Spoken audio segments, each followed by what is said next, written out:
छैन तिमीलाई के गरेर मजा आउँछ त बेबी तिमीलाई यतिको गर्दा पनि मजा आएन भने तिमीलाई के चाहियो यो भन्दा पनि मजा लिन त बिहे गर्नुपर्छ तिमीले मैले है कलाकार र दर्शक हिसाबले रमाइलो हुने भने यति नै हो बाबा बेबी दागी तल तल भन्दै थियो कि मलाई थाहा छ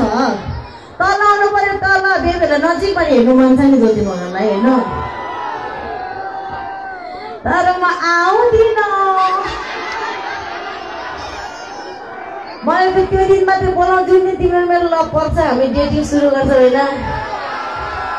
अनि त्यसरी म जहाँ भने आउँछु एउटा गीत छ नि तल माथि तल माथि त्यो कुन गीतको थियो